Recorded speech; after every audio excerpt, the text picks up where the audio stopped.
and welcome to another episode of This Week in Cleantech, a roundup of the week's biggest stories you need to know in climate and clean energy in 15 minutes or less. Today is Friday, February 23rd, 2024. I'm Renewable Energy World Editor-in-Chief John Engel. We have Amanda Chu from Financial Times joining us very shortly, but for now, I'm joined by Cleantech PR veteran Mike Casey of Tigercomm. Hey, Mike. Hey, John. I'm getting fired up for our live episode next week. For anyone attending Distributech in Orlando next week, we invite you to watch us live at 11:45 Tuesday morning at the Interview Studio, which is booth 4012. Yeah, and a lot of other good podcasts going to be joining us next week, too. We've got Energy Gang, DER Task Force is going to be there. The Latitude folks are bringing carbon copy, so do check us out if you're going to be in Orlando. And we want to thank all of you for, as always, sending in those story recommendations and your nominations for Cleantecher of the Week, which we will get to at the end of the show. Send those to rew@clarionevents.com, and we'll take a look, and always have a link in the episode description as well. All right, Mike, get us started. Simon Jessup and Ross Kerber from Reuters wrote a story titled JPMorgan, State Street, Quit Climate Group, BlackRock Steps Back. John, what'd you think? Yeah, so here's the details here. JPMorgan Chase and State Street's investment arms both withdrew from a global investor coalition, Climate Action 100 Plus, so that's CA 100 Plus, which advocates for companies to decarbonize. BlackRock also reduced its level of engagement with the coalition.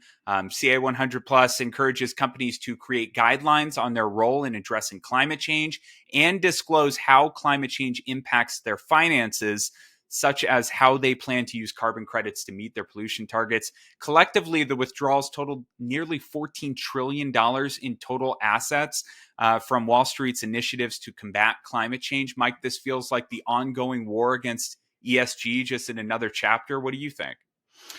They said that the firm said their reason for withdrawal was because they wanted to build up their own investment stewardship capabilities. If that's true, then I'm not just better looking than John Engel, I'm also younger than him. Let's call this for what it is. For our listening audience, neither are true. 100%. This is the first time in human history, I'm quite certain, that multi-trillion-dollar financial powerhouses run away from proven investment strategies because the fossil fuel lobby rents a few politicians to honk at them. Kate Yoder from Grist was on the show a few weeks ago calling this green hushing. It's more than that. It's disgraceful. To say this is a bad look or to give bad looks a compliment, I respectfully suggest these masters of the universe cowboy up and defend themselves from the ideology over reality crowd. They're not going to stop until you do. John, story number 2. This is from Pritchard Strong from WRAL News. He wrote a story titled, quote, "We got your money, see ya. Customers frustrated by Encore Solar closure." And I have a connection to this story that we'll get to in just a minute, Mike, but your thoughts first. You most definitely do. So more trouble in rooftop solar for these door-to-door rip-off artists. When Encore Solar went out of business, 190 of their customers were in the process of installing panels. Now they've been left with hefty loans and panels that just aren't hooked up. Customers were told they wouldn't need to pay for these panels until they were interconnected and generating power that would offset their electric bill. But when the panels were installed, no one came to turn the system on, leaving them with a loan payment but no solar power. John, I think your angle on this story is even stronger. Yeah, I sent this to you this week because it's a callback, dear listener, to a story that we covered a few weeks ago about this solar bros going door to door. And I mentioned that a company came to my door here in Asheville, North Carolina, and presented themselves as a member of the utility, advising all of the homeowners that, you know, the grid is broken and they're suggesting to go solar. I didn't talk about the company at the time, and later spoke to the CEO of that company because I was so concerned about that interaction and believed that for the good of our industry and my neighbors, that behavior needed to be addressed. That company was Encore Solar. So a kind of an interesting development here. They're a national company. They're in a number of states, so they're not closing down. They're closing this office, and I think their footprint in North Carolina. Not connecting that to my interaction at all, but when there's smoke kind of situation.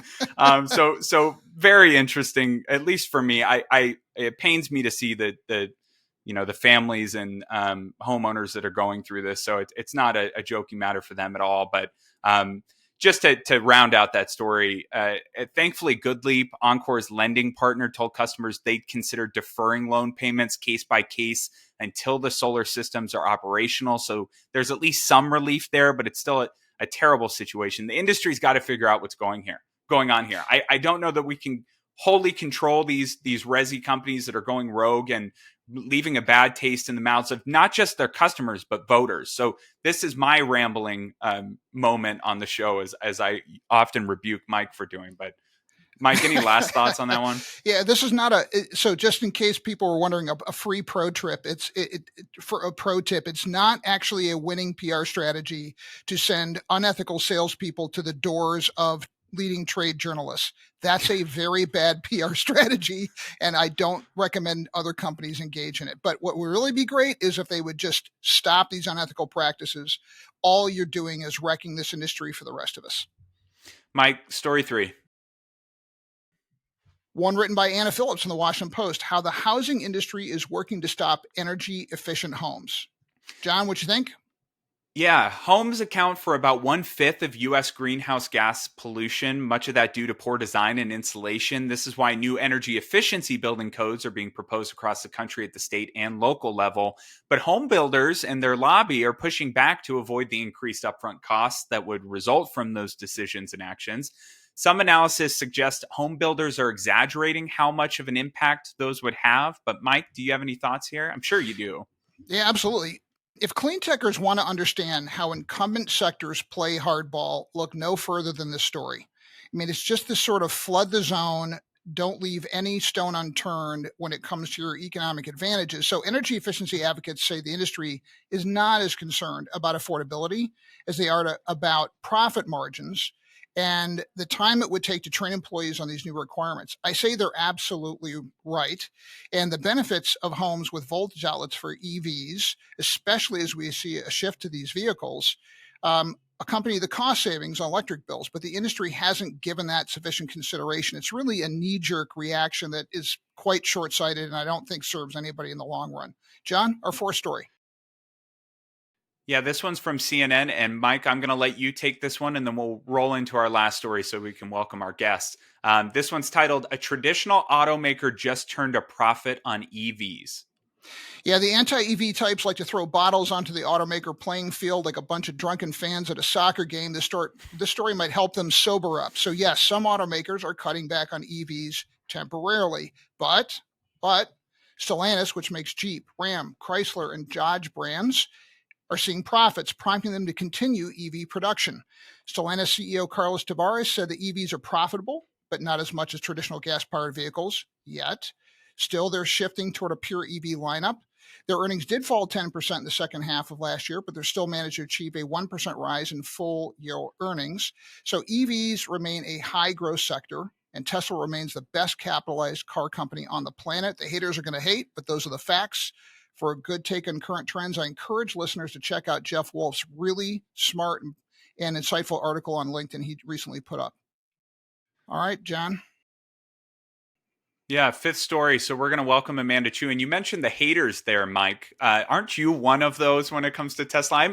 I'm editing your script for comments about Elon Musk like every week to make sure that we don't like elicit the Twitter and online mob. But anyway, moving on to Amanda's great reporting here from the Financial Times, Biden's clean energy conundrums.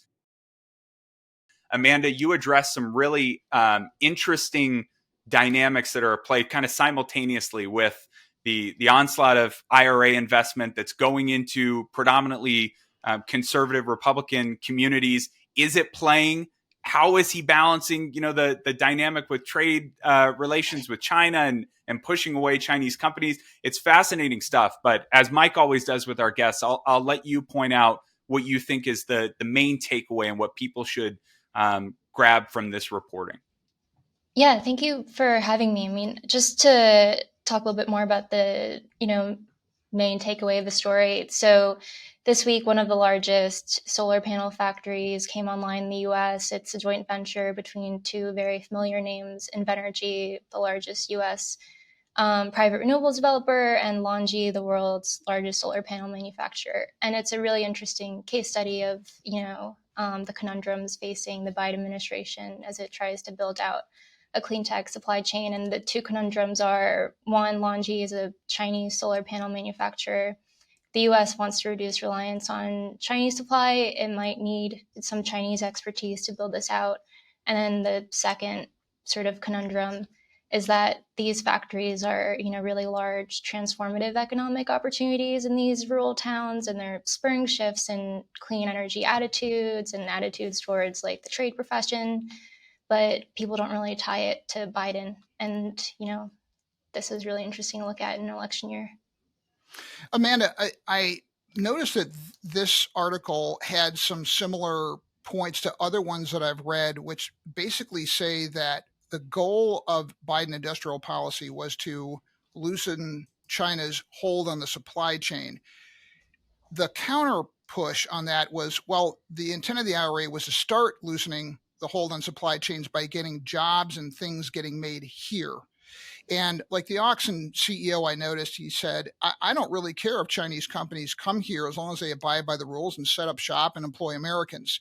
So I hear from some folks that they feel like the goalpost got moved, that they're saying that the very, very end goal is what the Biden industrial policies are being judged against as opposed to the immediate benefits. Do you think is there anything on point in that criticism?